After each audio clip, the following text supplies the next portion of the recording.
Hello everyone. I'm Group 4 reporting. Reporting topic Ohms Law. My name is Chris Francebulan. Ano nga ba ang Ohms Law?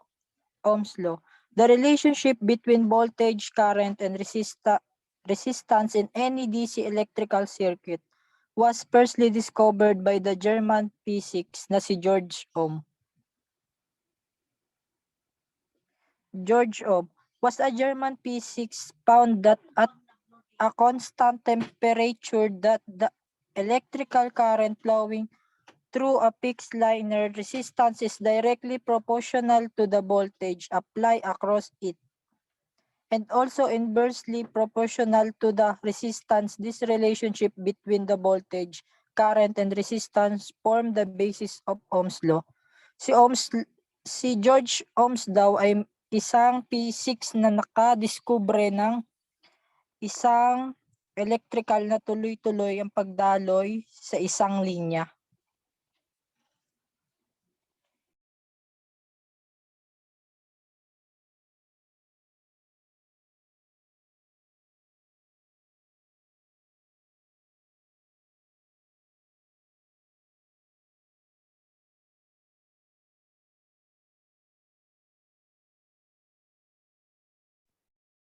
Hello po, I'm Christian Sarayno, the next reporter.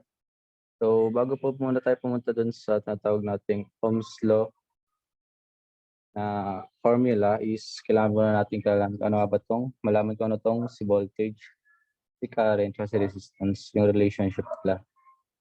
So dito po may example ako na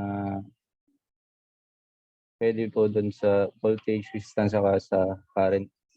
So example natin dito is yung tubig na galing sa gripo.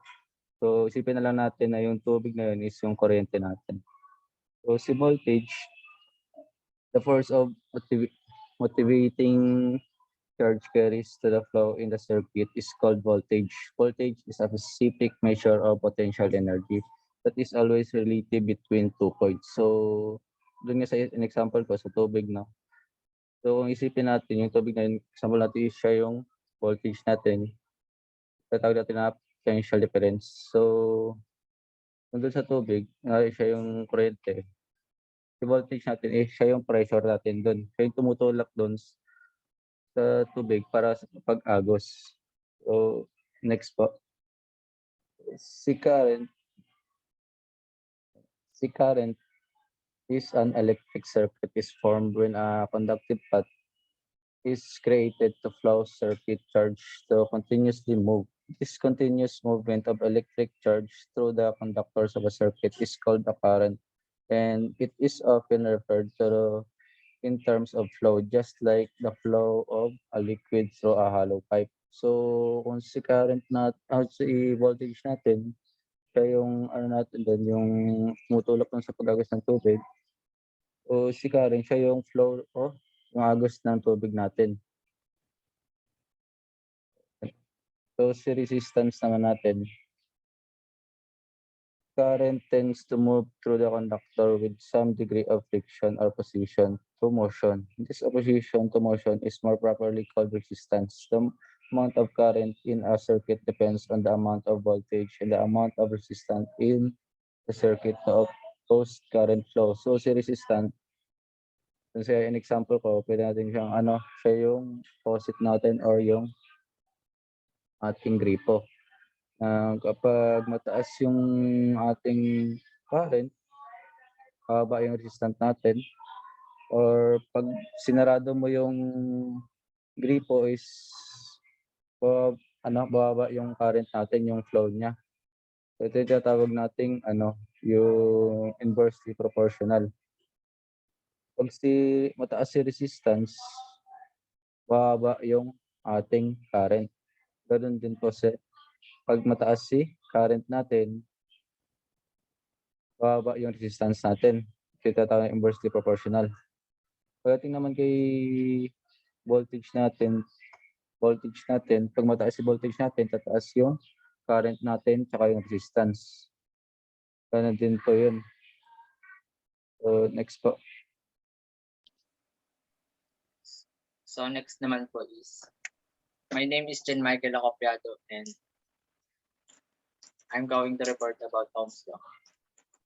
Ano nga ba yung Ohm's Law? Ohm's Law is a formula used to calculate the relationship between voltage, current, and resistance in an electrical circuit. By knowing any two values of the voltage, current, or resistance quantities, we can use Ohm's Law to find the terminating value. So based nga po dito, base sa rules ng Ohm's Law, once na malaman natin yung kahit ano dun sa tatlong quantities, malaman lang natin dun yung dalawa, pwede nating ma-apply yung Ohm's Law to find the third missing value. So Ohm's Law is used extensively in electronics, formulas, and calculation. So it is very important to understand and accurately remember this formula. So mahalaga natin itong kapatandaan. There are three forms of Ohm's Law.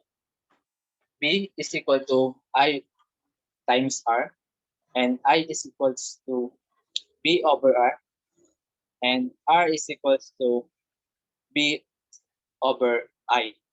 So, sa pag-compute ng sa paggamit ng Ohm's Law, once na ang third missing value is voltage, ang magiging formula natin is P is equal to I times R. At pag ang missing value naman is ampere, which is I, ang magiging formula natin is I is equal to B over R.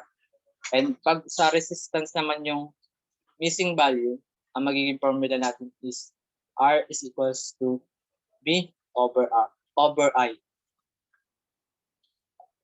So next po is, the three forms of Ohm's Law can be used to define the practical units of current, voltage, and resistance.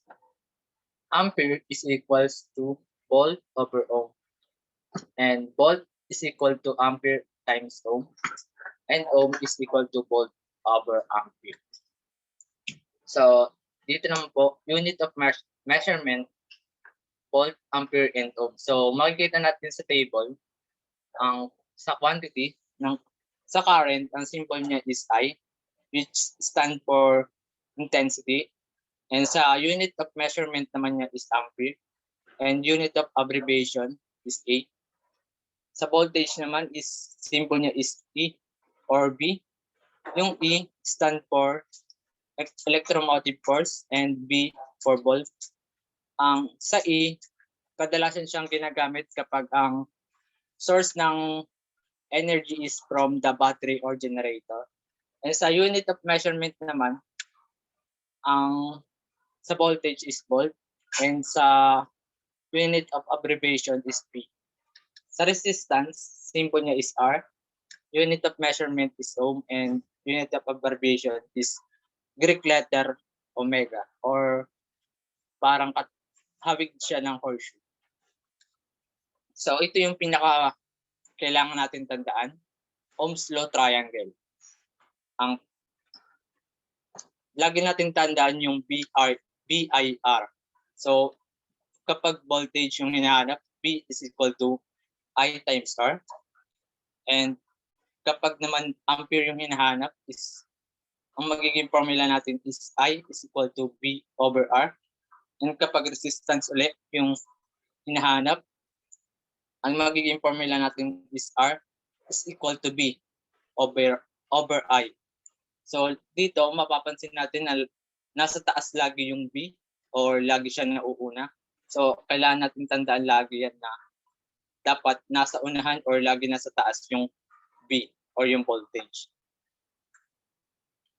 So dito, analyzing simple circuit with Ohm's Law.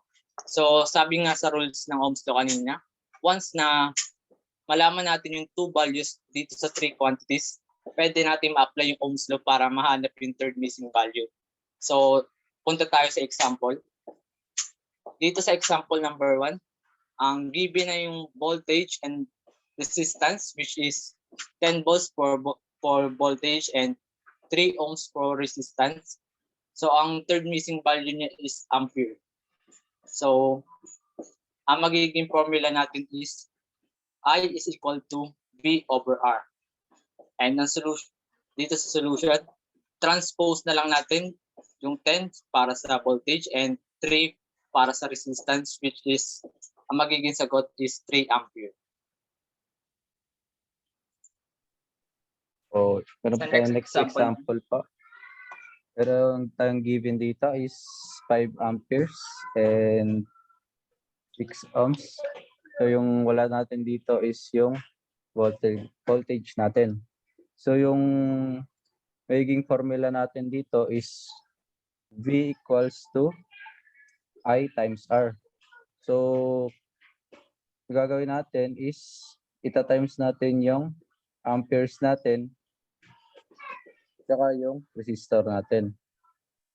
So, yung solution niya, V equals to I times R equals to yung I natin is 5 amperes times 6 ohms. So, V equals to 30 volts.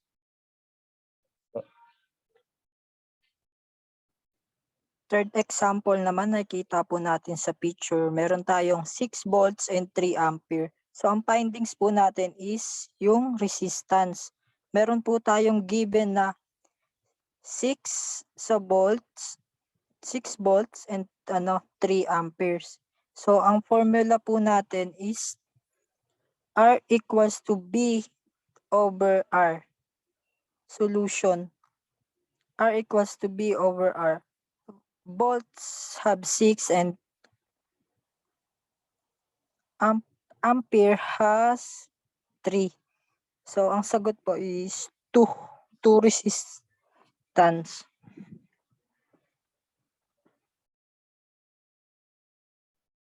So, may exercise number 1 pa tayo. So, a potential difference across 3 ohms resistor is 12 volts. What is the current through the resistor? So, makikita nyo dito, possible circuit natin, meron tayo na given na 12 volts, saka meron tayong 3 ohms. So, yung formula natin is, dahil wala, yung I yung hinahanap natin, yung formula natin, yung I or yung current natin, yung formula natin is I equals to V divided by R. So, sa formula natin, I equals to V divided by R equals to, yung volts natin is 12. Divide natin ito sa 3 natin na resistance. So, maging sagot natin is I equals to 4 amperes.